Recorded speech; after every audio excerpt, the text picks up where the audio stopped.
Hey, my friends, I'm Matt. This is the 10-Minute Bible Hour podcast, and I know that there are a bunch of you listening right now who've been a part of this thing since the very beginning. So I want to give the special internet high five to people who have been doing this all the way since the start. I also want to say hey to everybody who's come along the way, the people who have been shooting me emails and telling me that they powered through hundreds of episodes of this conversation. I think you're amazing. I think it's incredible that any of you would take the time in the middle of all the stuff you have going on to hang out with me for a chunk of time every day to talk about the book of Matthew. I'm so grateful for those of you who are just jumping in now. You can just pick it up with us right here. It'll gradually make sense as you go along. And at any point, if you want to, you can go back to the beginning of all of it and play catch up as well. I've heard from people who've done it both ways, and whatever you want to do is awesome because it's the internet and you don't have to do anything any certain way, which is part of the beauty of this format and the relationship we get to have together talking about the book of Matthew. I didn't write this. I don't own this. I don't understand all of this, but I care about it. And I can see that it's important and that it's interesting and that it has shaped our world, whether people believe there's a deity behind it or not. And so the goal of this project, once again, is not for me ultimately to subversively wear you down and get you to think all the things I think about the world and politics and how to read the tricky passages and to believe all of my things religiously, or to get you to not believe the things you maybe already like. I'm not interested in any of that.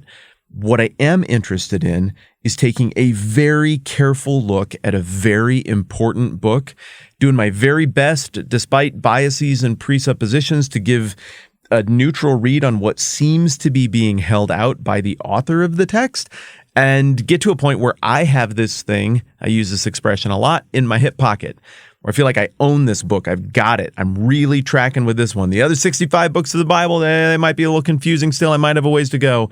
But I want to be to a place where I've got this one.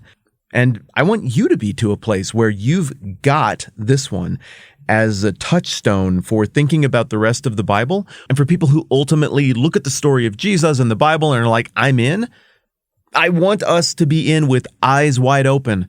I don't want us to be manipulated or tricked or worked over or only showed the easy stuff and you duck the hard stuff. I'm the kind of person, and if you're here, I suspect you're the kind of person who doesn't like to do the lie to ourselves thing. I want to come at this thing with honesty. I want it to say what it says. I want to be uncomfortable with the parts I'm uncomfortable with.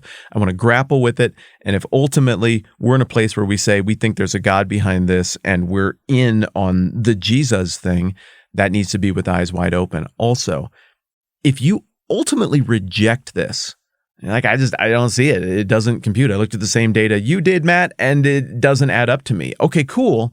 Hey, I've got to respect that. But what I hope happens is that rejection is also with eyes wide open.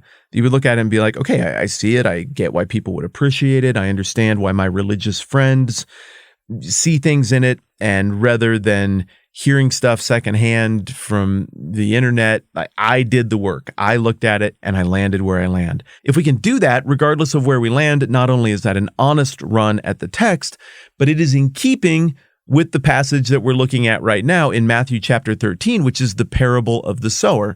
It's a story that Jesus tells about a farmer who went out to sow seed, and he's scattering the seed, and some fell along the path, and the birds came and ate it up, and then some fell on rocky places where it didn't have much soil, and it sprang up quickly because the soil was shallow. But when the sun comes out, the plants were scorched, and they withered because they had no root. And then other seed fell among thorns, which grew up and choked out the plants. And still other seed fell on good soil, where it produced a crop 160 or 30 times what was sown. So it doesn't take a Bible genius to look at this passage and realize that Jesus is acknowledging what you and I were just talking about a second ago.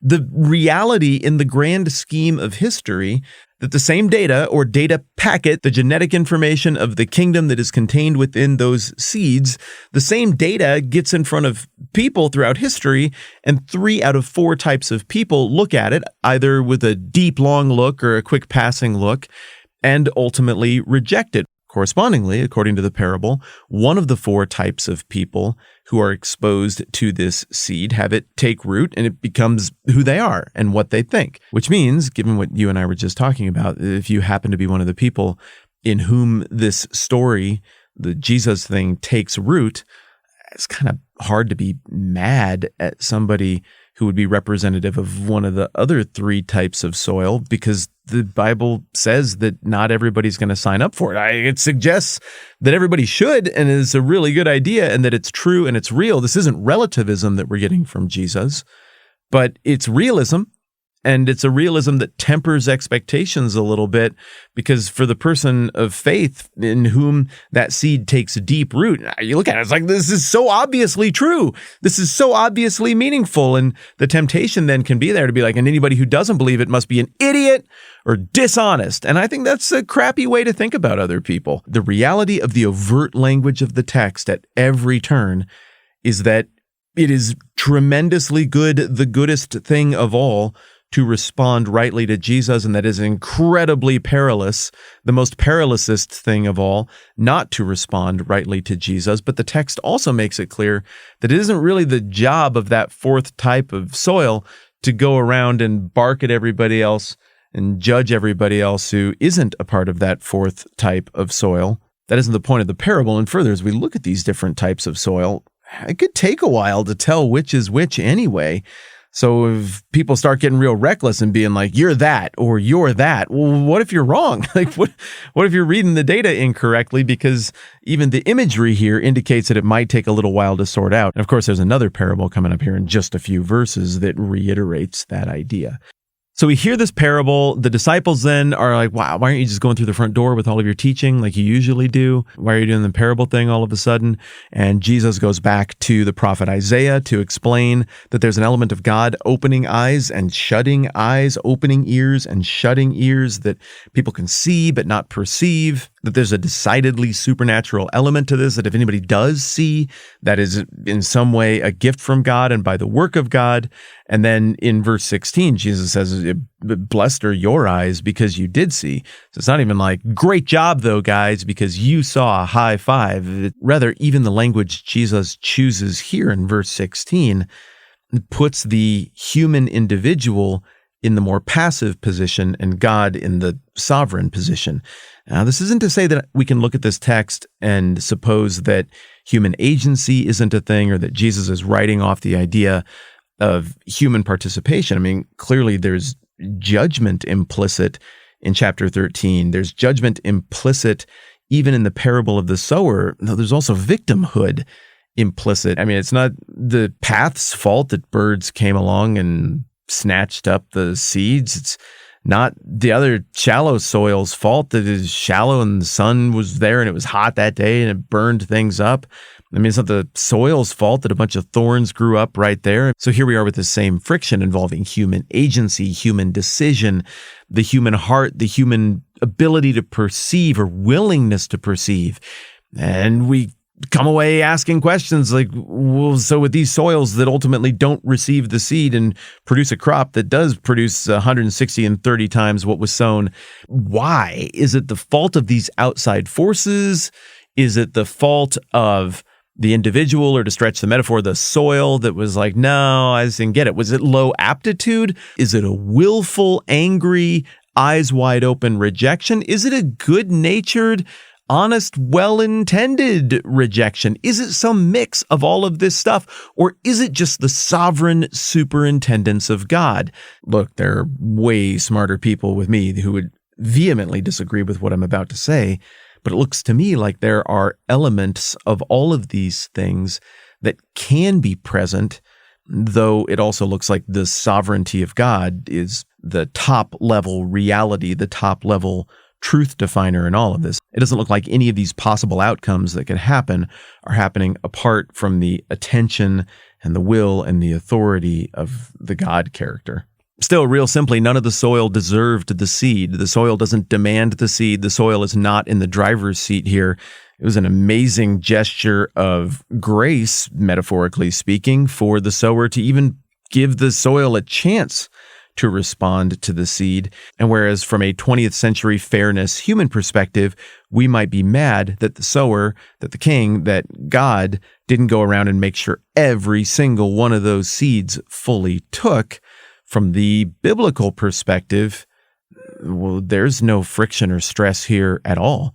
Did you notice that the Bible isn't apologizing at all for God's superintendence over opening and shutting eyes and the seed being received or not received. It is really interesting when you read through this document with lenses for the historical, theological fights that are trendy in this century or that century, when the spirit of the age or the philosophy of the moment is this way or that way. I mean, there's always friction against the God that the Bible holds out as being the deity over all things in any given generation, in any given age. But it's funny, when you go and look at the Bible, it's like that lady who's totally secure in her own skin. She's like, yep, I am wearing cheetah prints and my hair is like this. And that is exactly how my sunglasses look. And I am drinking a 44-ounce Diet Coke I've been hauling around all day in my Circle K container that I've had since 1987. What are you going to do about it? There's just certain people you meet who are so comfortable in their own skin. And likewise, the Bible is so comfortable in its own skin. It's never come with its hat in its hand and being like, I'm so sorry that election seems to be an idea that appears in the Bible at times. No, like anywhere the idea that God has a say in people's salvation comes up, it's like, that's awesome. This is the greatest thing. The Bible never shows up with its hat in its hand. It's like, I'm so sorry about how we described creation and the end of time. Like, I really wanted everybody to like it and agree with it and see what we were driving at. No, it's frankly kind of vague about those things. Like, no, I told you what you needed to know. There we go. This isn't a fight. This is awesome. Look how God is. This is great. And likewise here, the middle of Matthew does not have Jesus appearing with his yarmulke in his hand being like, oh no, this is probably going to really bother you guys. I am very, very apologetic about how God set this up. I know it seems like super unfair, and it doesn't anticipate that crisis at all. It's here's exactly how the thing is. This is what it looks like when you have an interaction between a divine, unlimited, infinite being and finite people. The divine, unlimited being sees things outside of time, is bound by nothing, is master of everything. It's very hard for people to understand.